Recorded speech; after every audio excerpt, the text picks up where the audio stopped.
வணக்கம் தோழர் சீமான். ரொம்ப முக்கியமான பிரச்சனையாக நம்ம பார்த்துக்கிட்டு இருக்கிறது ஜல்லிக்கட்டு. இதை பற்றி உங்களுடைய கருத்துக்கள் என்னன்றது நீங்கள் சொல்லுங்கள். நீண்ட காலமாக நாம் இப்போ நினைவு தெரிந்த காலத்தில் இந்த தமிழ்நிலத்தின் அரசியலை உற்று நோக்கிற போது இந்த தேசிய கட்சிகள், அதாவது இந்திய தேசிய கட்சிகள், குறிப்பாக தமிழர் நிலத்தில் இருக்கிற தமிழ் மக்களினுடைய உணர்வுக்கோ உரிமைக்கோ அல்லது உயிருக்கோ பாதுகாப்பாக நின்றதா, மதித்து நின்றதா நம்ம பார்க்கல. அப்படி தான் இருக்குது. காங்கிரஸ் ஆட்சியில் ஜெயராம் ரமேஷ் தான் இதை செய்கிறாரு. இது என்ன செய்கிறாரு, நுட்பமாக இதை விளங்கிக்கணுங்கிறதுக்காக சொல்கிறேன், மக்களுக்கு தெரியணுங்கிறத. காட்சிப்படுத்தக்கூடிய விலங்குகள் பட்டியலில் காலையே சேர்க்குறாங்க. இது அன்னைக்கு அதிகாரத்தில் இருந்தவங்க முழுக்க இவங்க தான், இந்த காங்கிரஸ் திமுக இவங்கெல்லாம் தான். காட்சிப்படுத்தக்கூடிய விலங்குகளை பட்டியலில் காலையை சேர்க்க வேண்டியதே இல்லை. ஏன்னா எந்த வித்தை காட்டுற கூடாரத்துலையோ சர்க்கஸோ இதுலையோ யானை, சிங்கம், புலி, கரடி, குரங்கு, கிளி, வேணா மலைப்பாம்பு இதுகளை வச்சு வேணால் வித்தை காட்டுவாங்களே ஒழிய காளைகளை வச்சு பசுவை வச்சு எந்த நாட்டிலையும் வித்தை காட்டுறது இல்லை. இந்த காடுகளில் இப்போ நம்ம இந்தியாவில் மட்டும் இல்லை, எந்த நாட்டு காட்டுலையுமே காட்டு எருமை இருக்குது, காட்டு ஆடு இருக்குது. ஆனால் காட்டு பசுவோ காட்டு காளையோ கிடையாது. அது பல ஆயிரம் ஆண்டுகளுக்கு முன்பே வீட்டு விலங்காக வந்துட்டது. ஆதியில் மனிதன் காடுகளில் இருந்து நகர்ந்து நகரத்தை நோக்கி வரும்போது ஆற்றை பார்க்கும்போது அங்கே தங்கி வாழலாங்கிற எண்ணம் அவனுக்கு வருது. அது ஆற்றுப்படுகை நாகரிகம்னு நம்ம சொல்கிறோம். அப்போ இதுவரை வேட்டையாடி உண்ட விலங்குகளை ஏன் நம்ம வளர்த்து உண்ணக்கூடாது அப்படின்னு வருது. அப்போ வளர்க்க தொடங்குற போது இந்த நீரை பார்த்தோன்னே ஏன் நமக்கு உணவுக்கான பொருளை விளைய வச்சு சாப்பிடக்கூடாதுன்னு நினைக்கிறான். அப்போ அதுக்கு உழவுக்கு இந்த காளை தேவைப்படுது. இந்த காளையை அதுக்கு பழக்குவதற்கு, வயக்குவதற்கு இந்த காளையோட அவன் என்ன பண்ணுறான், விளையாட ஆரம்பிக்கிறான். அப்போ தான் அது அன்பாதோடு விளையாடி அந்த திமிழை பிடிச்சி வைக்கி அதை நட்பாக்கி தன்வயப்படுத்தி கொண்டு வரான். அப்படி தான் அது வீட்டு விலங்காக மாறுது. அப்போ அது ஆற தள்ளுவுதல். அதனால தான் தமிழர் தொன்ம மரபில் அது ஏறு தள்ளுவுதல் அப்படின்னு வச்சா. அது பிற்காலத்தில் தான் அது நாயக்க மன்னர்கள் இந்த நிலத்தாழ வரும்போது அது கொம்பில் சல்லி காசை கட்டி, காசு சல்லுன்னு கத்தும், அதனால சல்லி காசு அப்படின்னு ஒரு சல்லி பையனோடு நம்ம சொல்கிறோம். சல்லி காசு ஒன்றத்துக்கு சல்லி காசுன்னு புழக்கத்தில் சொல்லுவோம்.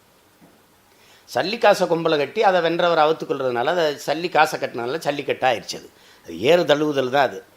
அது தழுவுதல், அணைக்க. அது தழுவுதுன்னா எவ்வளவு தழுவுறதுன்னா எப்படி சொல்லுது, அதில் என்ன ஒரு இறுக்கமாக கூட அணைக்காமல் தழுவுறது, ஆற தழுவுறது, அன்பு கொண்டு நேசித்து தடைவுறது, அப்படி தான் அது வருது. அப்போ அப்படி தன் காளைகளை தன்வயப்படுத்துறதுக்கு ஆதியில் மனிதன் நம்ம மூதாதையர் செய்த வழக்கம்தான். அந்த இதில் இவன் இப்போ இன்னைக்கு நேரத்தில் இல்லை, 5000 ஆண்டுகளாக இருக்குது. இப்போ சங்க இலக்கியத்தில் கலித்தொகையில் கொல்லேற்ற கோடஞ்சுவானை மறுமையும் புல்லாலே ஆயமகன்னு கலித்தொகையில் பாட்டு. காளைகளை அடக்க அஞ்சுகிற ஆண்மகனே அடுத்த பிறவியில் கூட கனவுலையும் திருமணம் செய்யணும்னு ஆயமகள் நினைக்க மாட்டான்னு பாட்டுருக்கு. அந்த காலம் இருக்கிற பெரிய இவங்களும் மன்னர்களோ மற்றவர்களோ மக்களோ தனக்கு பிறக்கிற பெண்ணு பிறந்தவொடனே அந்த பெண்ணுக்கு அதே நேரத்தில் ஒரு காளை கண்ணுக்குட்டி எடுத்து வளர்த்து அந்த அவளுக்கு பருவம் மீது பூ பெய்து அவர் திருமணம் பருவம் வரும்போது இந்த காளையை அடக்கிற ஆண்மகனுக்கு தான் அது ஒரு வீரத்தின் சான்றாக அதை வச்சுருக்கான். அது இன்னைக்கு நேரத்தில் இல்லை, நம்ம நீண்ட காலமாக இருக்குது. இதை இந்த காளையை காட்சிப்படுத்தக்கூடிய விலங்குகள் பட்டியலில் சேர்த்து வனவிலங்கு ஒயில்டு அனிமல் பட்டியலில் சேர்த்தது தான் மிகப்பெரிய குற்றம். இப்போ காட்டு விலங்காகவே இல்லாத ஒன்றை காட்டு விலங்காக நீங்கள் சேர்த்துருக்க வேண்டியது இல்லை. இன்றைக்கி போராடுற இவர்கள் அது வனவிலங்கே இல்லையா, அது வீட்டு விலங்காகி பல ஆயிரம் ஆண்டு ஆயிடுச்சு, அது சேர்க்காதேன்னு சொல்லியிருக்கணும். ரெண்டாவது, எந்த வித்தை காட்டுற இடத்துலையும் இந்த காளைகளை காட்சிப்படுத்தி வித்தை காட்டுறது இல்லை, அதனால் காட்சிப்படுத்தக்கூடிய விலங்குகள் பட்டியலில் சேர்க்காதேன்னு சொல்லியிருந்தால் இந்த சிக்கல் வந்திருக்காது. இதில் வதைங்கிறது எங்கே வருது அப்படின்னா, ஒரு திட்டமிட்ட பழியாக இது நம்ம பார்க்குறோம். வதை அப்படி இப்போ உலகத்தில் எத்தனையோ இனங்கள் வாழுது. இதில் மூத்த குடி தமிழ் குடி, அது அதனுடைய விவசாயத்தை தொழிலாக்கிறதாம பண்பாடாக கருதி வாழ்கிற ஒரு இனம் நாங்கள். இதில் எத்தனையோ பண்டிகைகள் இருந்தாலும் தமிழனுக்கு இவன் இயேசு பிறந்ததையோ நபிகள் பிறந்ததையோ கிருஷ்ண பரமாத்மா பிறந்ததையோ அவர் அப்படியே இதுகளை கொண்டாடி கொண்டு ஒரு சமூகத்தில் இவன் தான் உழவுக்கு அறுவடைக்கு திருநாளாக வச்சான். இவன் இயற்கையோடு இணைந்து வாழ்ந்த மூத்த குடும்பங்கிறது ஒரு குடிங்கிறதுனால விதைச்சி உழைச்சி விளைய வச்சு அறுக்கிற அந்த நாளே அறுவடை திருநாளாக வச்சான். அது தை முதல் நாள் பொங்கல்னு வருது. அடுத்து அந்த கொண்டு புது பானை எடுத்துகிட்டு புது நெல்லை குத்தி அதில் பொங்கலிட்டு அதை தன்னோடு உழைச்சி அந்த காளைக்கு படைச்சி அது உறவுகளுக்கு படைச்சி அதுக்கு காணும் பொங்கல், உறவுகளையெல்லாம் காணுறது காணும் பொங்கல், தன்னோட உழைச்சி அந்த காளைக்கு ஒரு பண்டிகையாக மாட்டுப்பொங்கல்னு வச்சேன். இப்போ எத்தனையோ இனம் இருக்குது, காளைக்குன்னு ஒரு பண்டிகை வச்சது தமிழன் தான் வச்சு கொண்டாடுறான். அவன் காளையை வதைக்கிறாங்கிறது அது அப்படி தான் அது ஒரு வேடிக்கையாக நமக்கு படுது. காளையை வதைக்கிறோம், சரி வதை. கேரளாவில் யானைப்பந்தை நடக்குதா இல்லையா? அது வதையா இல்லையா? உண்மையிலே யானை காட்டு விலங்கு. நேர காட்டில் இருந்து கோயில் வாசல் வந்து நின்று நான் எல்லாரையும் ஆசீர்வதிக்கிறேன், நான் ஒரு ஊராக போய் பல்லக்கு தூக்கிட்டு போகிறேன், உங்கள் யார் வேணாலும் உட்காருங்க, நான் சப்பரத்தை தூக்கிட்டு போகிறேன், எல்லாரையும் தெருவில் வந்து பிச்சை எடுக்கிறேன்னு யானை வரல. பிடிச்சி இழுத்துட்டு வந்து அதை அடித்து பயக்கி அதான் பழக்கி நிறுத்துறீங்க. வீட்லேயும் வளர்க்குறதில்ல. இப்போ சிலர் கேரளாவில் விரும்பி சில பேர் வளர்க்குறாங்க, அது ஒரு பெருமையாக கருதி. தடித்த சங்கிலியால் காலை கட்டி அதை இழுத்து எத்தனையோ நீங்கள் பயிரில் இந்த புலனம் இந்த வாட்ஸ்அப்பில் வர்ற படங்கள்லாம் பார்க்குறீங்க. கால் நிறைய புண்ணு இருக்கிறத, காயங்களோடு அந்த யானைகள் இருக்கிறத பார்க்குறீங்க. அதோடு அது விழாக்களில் பயன்படுத்துவது, வரிசையாக வெயிலில் நின்று காது கிட்ட பெரிய அதிர்வு இருக்கிற சண்டை மேளங்களை வச்சு அடிக்கிறது, அதெல்லாம் அது ஒரு சித்திரவதையாக பார்க்குறது இல்லை. இவங்க யானை பந்தயம் நடக்குது, அது மேலே ஏறிட்டு ஓடுறாங்க. காளையை நாங்கள் ஏன் ஓட விடக்கூடாதுன்னா குதிரை ஓடுதுன்னு கேட்டால் அது குளம்படி அப்படி இயற்கையில் அமைஞ்சிருக்கு, காளைக்கு அப்படி அமையலைங்கிறாங்க. ஆனால் இப்போ யானை எப்படி இவ்வளோ பெரிய உருவத்தை தூக்கிட்டு ஓடுது? அது என்ன ஓடுறதுக்கு வசதியாக அதுக்கு கால் இருக்கா, இல்லை உடம்பு இருக்கா? அப்போ அவ கேட்டால் அதுக்கு வதை இல்லை. பாருங்கள், அது வதை இல்லை. குதிரை பந்தயம் நடக்குது நாடெங்கிலும், அதை வதையாக பார்க்கல. ஒட்டக பந்தயம் ராஜஸ்தானில் நடக்குது, அதை வதையாக பார்க்கல.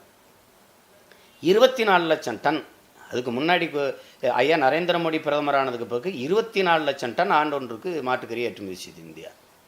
உலகத்திலே அதிகமாக மாட்டுக்கறி ஏற்றுமதி செய்யுது. ஊரானுக்கு மாட்டுக்கறி ஊட்டி விடும், நாங்கள் சாப்பிட்டா உதைக்கும், அது வேறு அது வேறு.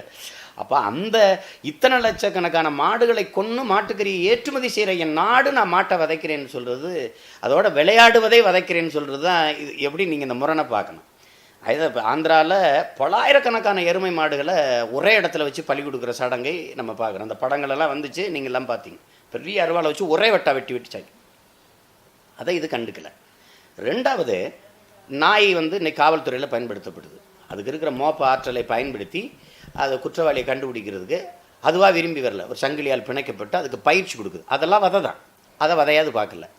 இந்திய இராணுவத்தில் ஒட்டகங்களும் குதிரையும் பயன்படுத்தப்படுது. அதன் முதுகில் சின்ன அளவிலான பீரங்கி பொருத்தி சண்டைக்கு பயன்படுத்தப்படுது. அதான் நம்ம பார்க்குறோம், படங்களை நாங்களே கூட பரப்பிவிட்டோம். அப்போ இது வதையா இல்லையா? பெரிய மலைகளில் பனிப்பிரதேசங்களில் குதிரைகளை, இந்த ஒட்டகத்தை இப்போ ஒவ்வொரு குடியரசு தினத்துக்கும் அணிவகுப்பு நடக்குது, சுதந்திர தினத்துக்கு இராணுவ பேரணி நடக்குது. அந்த பேரணியில் ஒட்டகமும் குதிரையும் வருதா இல்லையா? அப்போ இராணுவத்தில் இதை சேர்க்கறது, அதற்கு இராணுவத்தில் சண்டைக்கு தக்க அதுக்கு பயிற்சி கொடுக்கறது வதையா இல்லையா? அப்போ அதை ஏன் நீதிமன்றம் வதையாக பார்க்கல? இந்த விலங்கியல் ஆர்வலர்கள், விலங்கிய நல காப்பாளர்கள் ஏன் இதை பேசலை அப்படின்னா பேசலை.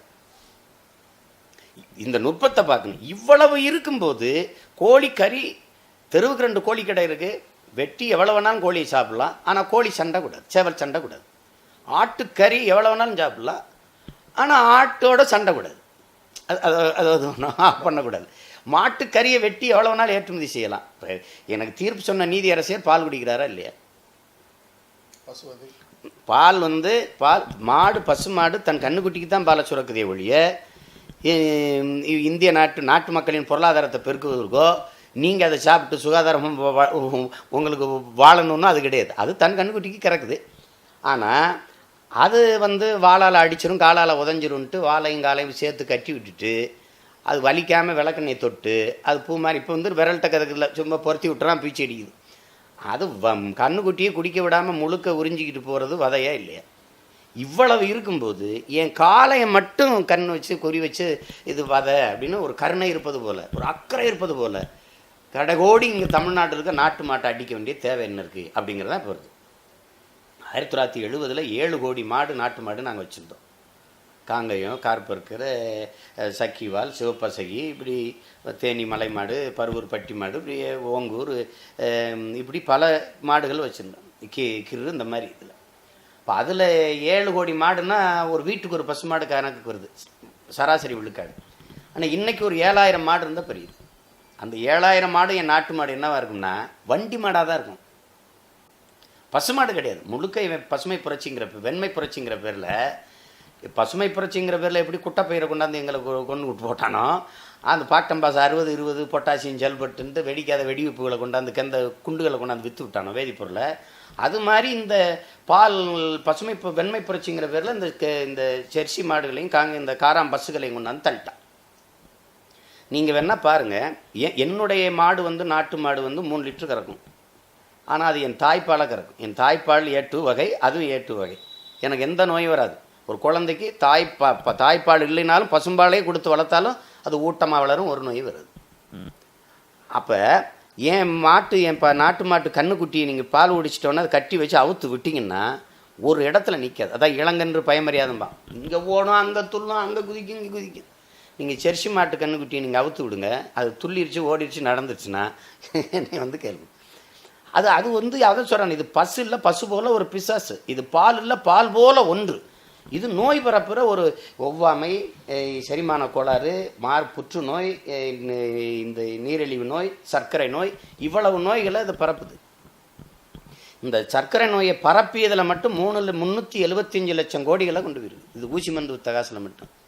இந்தியாவின் கடன் கூட அவ்வளோ 375 லட்சம் கோடியே கொண்டு வந்திருக்கு. இந்த பாலின் சந்தை மதிப்பு மட்டுமே இங்கே 3 லட்சம் கோடி இருக்குது. இப்போ இந்த தமிழ்நாட்டுக்குள்ளே மட்டும் இதை கவனம் வச்சு தான் அடிக்கிறான். அவன் என்ன பண்ணுறான்னா, என் நாட்டு மாட்டை முடிக்கணும். அப்போ ஒரு காலம் இருந்ததுன்னா, இப்போ இங்கே பிரேசிலில் வந்து முழுக்க என் நாட்டு மாட்டு வகையை கொண்டு போயிட்டான். இது காரணம் என்னுடைய காலையிலேருந்து விந்தணு எடுத்துகிட்டு போயிட்டான். இப்போ பிரிட்டனும் அமெரிக்காவும் வெல்கம் பேக் டு A2 மில்க்குன்னு பபாத்தில் எழுதி வச்சு விற்றுக்கிட்டு இருக்கேன். ஆனால் எனக்கு சரிசியை தள்ளிட்டு நான் ஏன் ஒன்றில் இருக்கேன். இப்போ அப்போ இருக்கிற கொஞ்சம் இந்த ஜல்லிக்கட்டில் இருக்கிற இந்த காளையை அழிச்சிட்டா, நான் இருக்கிற இந்த மாட்டுக்கு சென்னை ஊசிக்கு செயற்கை கருத்தரிப்புக்கு போகும்போது நான் அவன்கிட்ட தான் ஊசி மருந்துக்கு போகணும். அதான் இந்த நாட்டு மாடு போடுற சாணி தான் உரமாகுது. இந்த நாட்டு மாடு இருக்கிற வரை செயற்கை விவசாயத்துக்கு விவசாயி வர மாட்டேங்கிறேன், ரசாயன உரத்தை விரும்ப மாட்டேங்கிறேன். இப்போ இது ஒரு சர்வதேச சந்தை. அதை விரிவாக்கம் செய்கிறதுல என்னுடைய காலை சிக்கிக்கிறது. ஏற்கனவே நிறைய சந்தைப்படுத்திட்டான், அதான் சொன்னேன் எல்லாம் தான் பண்ணி வந்தான்னு. இப்போ இதை அடித்து வரான். இப்போ இதனால் அதுக்கு புரிதல் வந்ததுனால தான் என் காளையை வந்து நான் இது விளையாட்டாக நான் பார்க்கல, இது என்னுடைய பண்பாடு. நான் பன்னெடுங்காலமாக என்னுடைய வாழ்க்கையோட உணர்வோட உயிரோட ஒன்றி போன என்னுடைய பண்பாட்டில் வந்து நீ அடிக்கிற ஒரு சுமத்திர அவமானமாக தொடுக்கிற போராக நான் அதை பார்க்குறேன். அதனால தான் நாங்கள் இந்த ஜல்லிக்கட்டை நடத்தணும்னு நினைக்கிறோம். இப்போ என் காளைகளை முழுக்க கொண்டுறணும். இப்போ நீங்கள் பார்த்தீங்கன்னா நாங்கள் வளர்க்குறோம், ஒரு குலதெய்வம் போல் வளர்க்குறோம். அதுக்கு வந்து உழவுக்கு பயன்படுத்துறதில்ல, அது எந்த பயனும் இல்லை. ₹1,00,000 மேலே 2 லட்சம் 3 லட்சம் அது பராமரிப்புக்கு. அப்போ வச்சு ஜல்லிக்கட்டு நடக்கலை அப்படிங்கும்போது சரி என்னப்பா பண்ணுறதுன்னு அப்படியே விற்றுறோம். அடிமாடாக போயிடுது. இப்போ 3 ஆண்டுகள் ஆயிடுச்சு. இந்த ஆண்டு நடக்கலைன்னா 3 ஆண்டு ஆயிடுச்சு. இன்னும் 1 ஆண்டு 2 ஆண்டு தாக்கு பிடிக்கிறது கஷ்டம். அப்போ இந்த இனம் வந்து முடிஞ்சிடும். இப்போ நாங்கள் வழி இல்லாமல் எங்கள் கட்சி பிள்ளைங்க சின்ன கண்ணுக்குட்டியில் எடுத்து கோயில் காளையை, அப்போ நாங்கள் கிராமத்தில் சின்ன பிள்ளையா இருக்கும்போது கோயில் காளையில் நேர்ந்து விடுவோம்.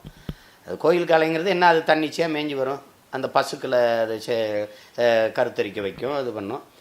கண்ட எந்த விவசாயத்தை விற்றுனாலும் கோயில் மாடுன்னு நாங்கள் அடிக்கிறதில்ல வைக்கிறதில்ல, அது செல்ல பிள்ளை மாதிரி வீடு இருக்கும். அப்படி வச்சு தான் நாங்கள் இந்த நாட்டு மாட்டு இனத்தை உயிர்ப்பித்தோம்.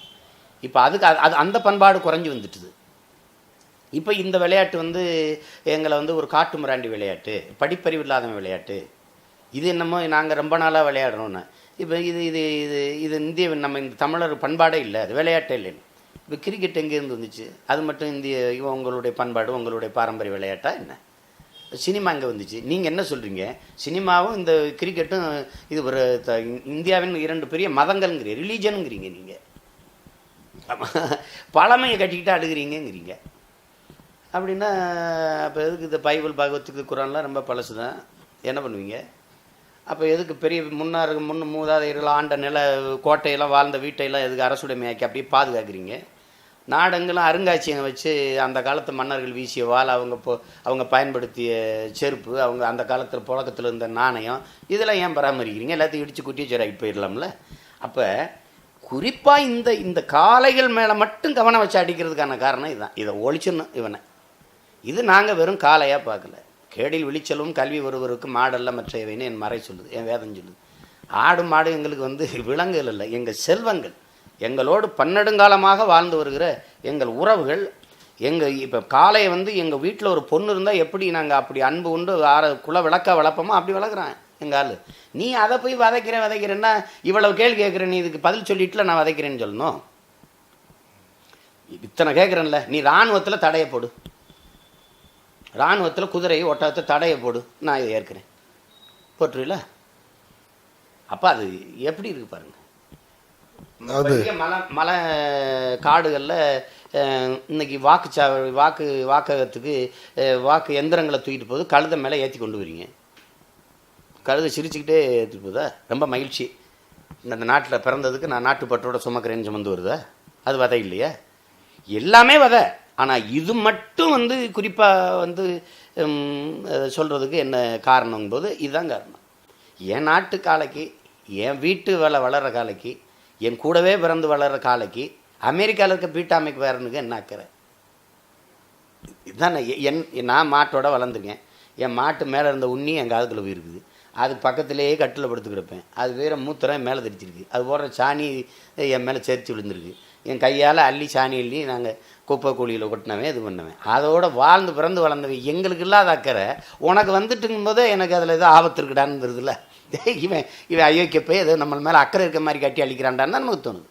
அதுதான் இது. அதனால தான் இந்த ஜல்லிக்கட்டு முன்னைக்கு இது ஏதோ ஆதிக்க சாதி விளையாட்டு, இது ஒரு பகுதி விளையாட்டு, அப்படி இல்லை. இது பண்பாடு. 33 இடத்துல நடந்தது 3 இடத்துல குறுகிருச்சு. அதை குறுக்குனது ஐயா கலைஞர் ஆட்சியில் தான் இது பண்ணிட்டாங்க. இப்போ நாங்கள் அது விரிவடைய செய்கிறோம். பல இடங்களில் அதை பற்றி புரிதல் வருது. இந்த தலைமுறை பிள்ளைகளுக்கு இது ஒரு விழிப்புணர்வு வருது.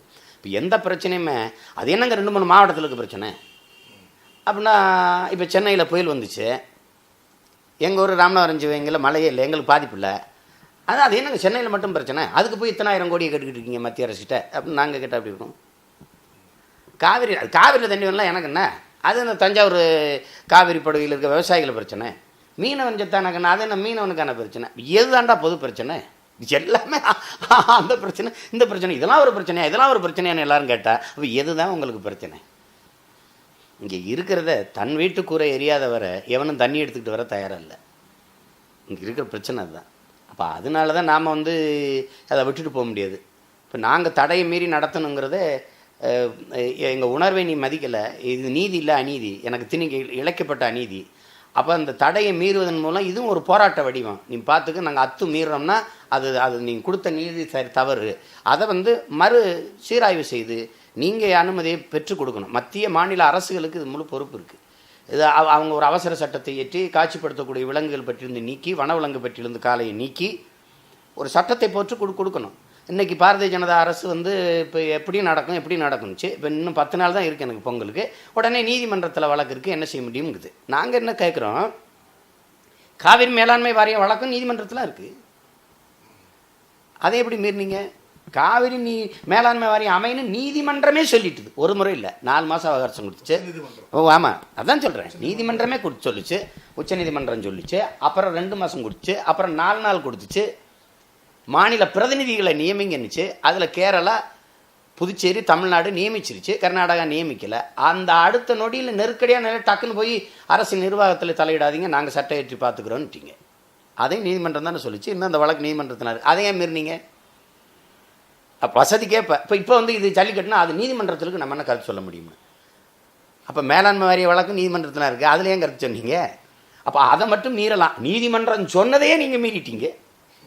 அப்போ இது ஒரு தேசியனத்தின் பண்பாட்டு நிகழ்வு, இதில் தலையிடாதீங்க, நாங்கள் சட்டம் ஏற்றி பார்த்துக்கணும்னு சொல்லிவிட்டு நீங்கள் இதை செய்ய முடியும். அதே நீதிமன்றம் விநாயகர் சதுர்த்தி பேரணிக்கு தடை கேட்குறாரு, ஒருத்தர் போய் வழக்கு தொடுக்கிறாரு.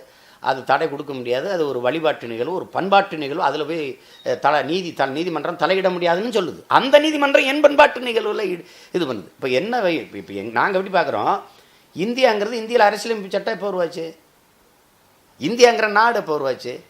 ஆனால் இந்த நாடு நாடாவதற்கு முன்பிருந்தே நிலைத்து வாழக்கூடிய ஒரு பூர்வீகுடி மக்கள் நாங்கள். எங்களுடைய பண்பாட்டில், எங்களுடைய உணர்வில் வந்து நேற்று வந்த இந்தியா இதான் சட்டம், அதை கேளு இதை கேளுன்னா அது சிரிக்கத்தான் என்ன புதுசாக இருக்குது அப்படின்ட்டு. அதனால தான் இதை மீறி நம்ம செய்ய வேண்டியது இருக்குது. இப்போ தடையை மீறி செய்யணும்னு சொல்லும்போது நம்மளுடைய அதில் பங்களிப்பு என்னவாக இருக்கும்? தடையை மீறி நாங்கள் தானே செய்கிறோம். இப்போ புதுக்கோட்டையில் ஓட விட்டுருக்கோம், இப்போ அது மாதிரி ஒவ்வொரு ஊர்லேயும் ஓட விடுவோம்.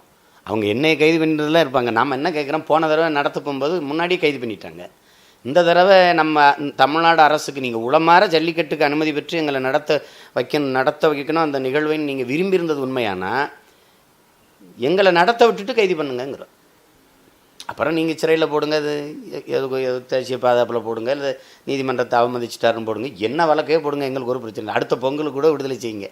ஆனால் நடத்த விட்டுட்டு செய்யுங்க. அதுதான் மற்ற மாநிலங்கள் செய்யுது.